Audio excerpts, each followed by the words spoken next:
tak bisa baca Al-Quran karena alasannya masih buta huruf atau berbata-bata, jangan khawatir, ada berita gembira. Di hadis yang diriwayatkan Imam Muslim, Rasulullah SAW bersabda, "Walladhi yaqra'ul Qur'ana wa yatata'ta'u fihi wa huwa 'alaihi syaq lahu ajran." Barang siapa yang membaca Al-Quran dan dia mendapatkan kesusahan sambil berbata-bata dalam bacaannya, apa dapatnya? Apakah dosa karena berbata-bata? Kesulitan dalam membaca, apakah itu dosa? Kata Rasulullah SAW, tidak, itu dua pahala. Falahu ajran, satu pahala karena dia mau membaca, satu lagi karena kesusahan dan kesulitan yang dia hadapi saat membaca.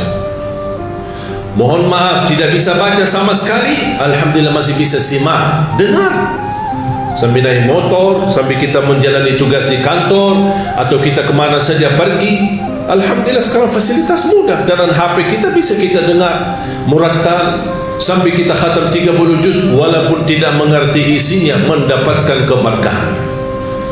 Satu ayat kalau kita jaga setiap habis salat fardu dan ketika mau tidur, sebagaimana bersabda Rasulullah SAW, "Man qara'a ayat al-kursi dubura kulli salatin laysa bainahu wa bainal jannati illa yamut."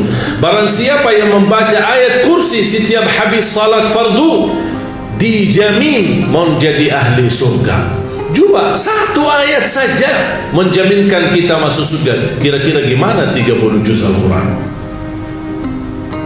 Dan selalu saya sampaikan kepada jemaah, kalau seandainya buru-buru, lagi ada rapat, ada meeting, ada urusan mendadak, tak bisa berlama-lama di masjid, tak apa-apa, habis istighfar langsung baca ayat Al-Kursi, terus habis itu jalan.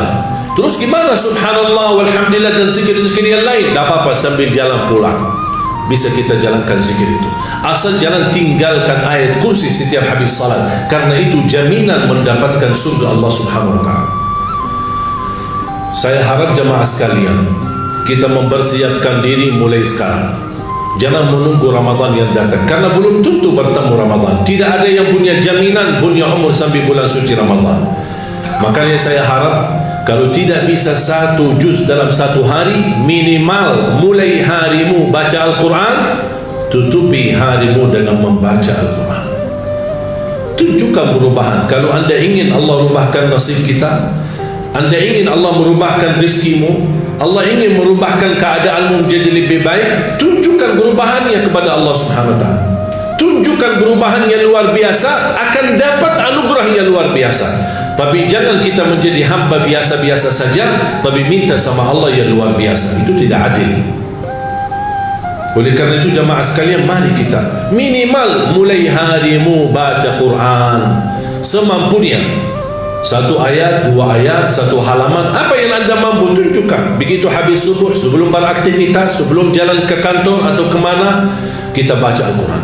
Begitu pulang, sudah mau tidur, siap-siap, sebelum tidur ambil air wudu dan baca Al-Quran. Habis itu tidur. Semoga di antara kita memulai hari kita baca Quran, tutupi hari kita baca Al-Quran, semoga di antaranya kita mendapatkan keberkahan oleh Allah Subhanahu wa ta'ala. Berkah terjamin.